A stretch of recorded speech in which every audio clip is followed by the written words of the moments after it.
7 children are dead. 7 families are grieving over their children. None of these deaths needed or should have happened.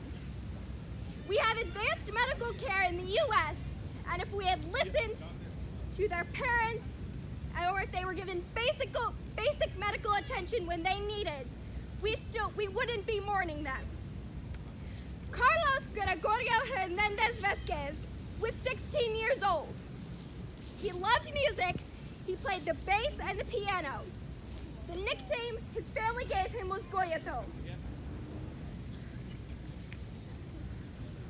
He remained at a facility for over a week before being transferred to a border patrol station, even though the law requires unaccompanied migrant children to be transferred to the custody of the Department of Health and Human Services within 72 hours. The 16-year-old died one day after being diagnosed with influenza A. CBP sent him back into custody with flu-like symptoms. His family is searching for answers after the smuggler sent them a video of Carlos in good health crossing the Rio Grande. During an interview, his father said, and I quote, "What happened to him? They did not attend to him."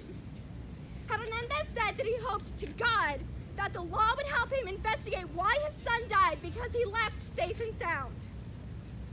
Carlos went to the U.S. to help support his 8 siblings in Guatemala, most of all to support his brother who has special needs. This was a child who loved his family and whose family loved him. He went to a foreign land and was killed. Jacqueline Carl McQueen was 7 years old when she was killed. When she found out they were going to the U.S., she started jumping for excitement. America was going to be safer for her and better for her. She would go to school and her father would get a job. She would make friends. She was excited for America, but instead Jacqueline was killed. She contracted sepsis at the migrant detention center. Sepsis is not common in 7-year-old children. This is not a common disease for young children. People who contract sepsis are normally babies under 3 months, adults 65 years or older. I got it. Keep going, babe. Adults, people with chronic medical conditions, and those who have just had surgery. Jacqueline fit none of the standard criteria.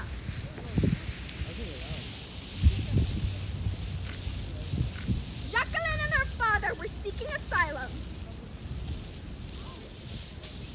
They did not receive any water during the 8 hours they were detained before being transferred to a border patrol station. Her father reported that Jacqueline was sick and vomiting, and the CBP says an initial health screening of her did not reveal any evidence of health issues. She died soon after that, so I can only wonder how bullshit that screening was. Jacqueline's father again reported her sickness before getting on the bus. During the 90-minute bus ride, her health deteriorated quickly. She was revived twice when EMS tended to her at the border patrol station. Her temperature was 105.7 degrees. She died the next day in the El Paso Children's Hospital. She survived the 2,000-mile journey from northern Guatemala and died so close to freedom. Given a few days in the ICU and antibiotics, she would have survived, but nobody listened to her and her father.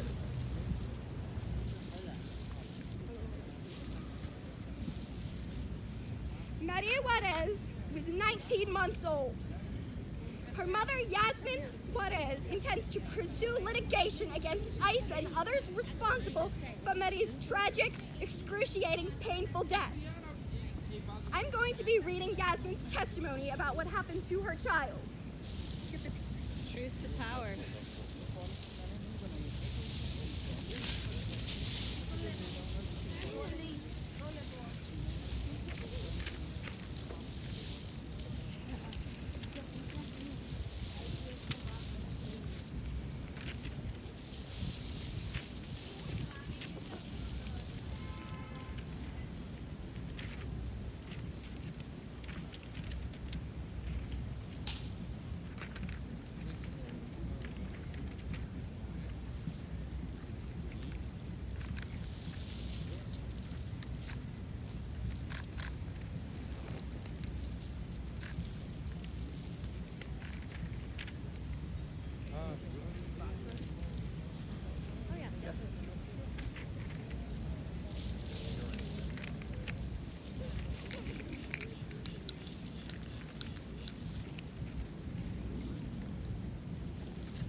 name is Yasmin Juarez. My daughter and I, Marie, fled Guatemala last year seeking asylum in the United States. We made this journey because we feared for our lives in Guatemala. The trip was dangerous, but I was more afraid of what might happen to us if we stayed. So we came to America where I hoped to build a better, safer life for us. That did not happen. Instead, I watched my baby girl die slowly and painfully a few months before her third birthday. It is painful for me to relive this experience and remember her suffering, but I am here to do this because the world should know what happened to my Marie. The world should know what is happening to so many babies and children inside these ICE detention facilities. My bright, beautiful girl is gone, but I hope her story will spur America's government to act so that more children do not die at the hands of this neglect and mistreatment. My Marie had always been a happy, healthy baby. She made the journey from Guatemala without any problems. When we crossed the border and made our claim for asylum, she was the normal, giggly baby she'd always been. We were immediately held in CBP custody for 3 or 4 days in a facility known as La Helia because it is freezing cold at some times. We were locked in a cage with about 20 other people, including children, and were forced to sleep on a concrete floor. 4 days later, we were sent to the ICE detention center in Dilley, Texas. A nurse examined Marie, and when we arrived, found her perfectly healthy. At Dilley, we were packed into a room with 5 other mothers and children, a total of 12 people in our room. I noticed how many sick children there were, and no effort was made to separate the sick from the healthy. One of the other little boys in our room, who was about Marie's age, had a constant cough, runny nose, and was sleepy all the time. His mother tried to bring him to the clinic, but they kept being sent away without getting any care. I found out then that the clinic was only open during certain times, and if you were still in line when it was supposed to close, they sent you away without being seen and told you to come back another day.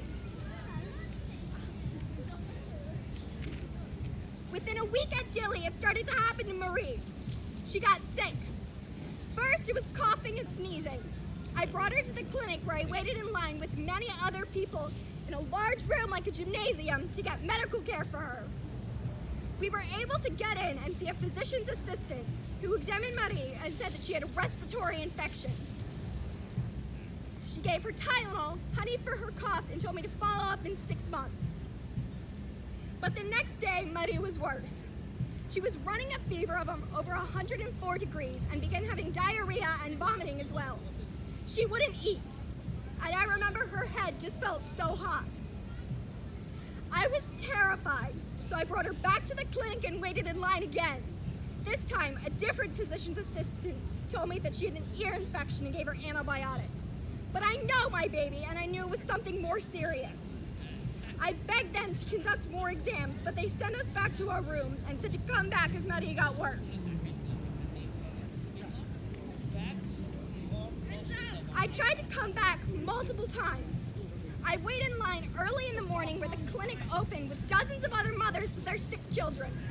Twice I was turned away and told to come back another day. When I finally managed to have Marie seen in the clinic again, she'd lost 2 full pounds, almost 8% of her body weight in just 10 days.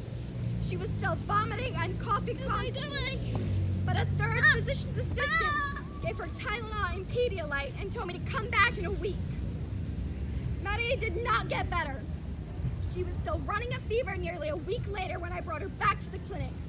She was finally seen by an actual doctor. The doctor told me to give her Pedialyte, ibuprofen, Zyrtec, and Vicks Vapo Rub. I didn't learn until after she died that you aren't supposed to give Vicks Vapo Rub to kids under 2 years old because it could cause respiratory issues. I felt hopeful for the first day because Maria was seen by a real doctor. And I left the clinic thinking this would be the treatment that made her better. It wasn't. 2 days later, I went back to the clinic.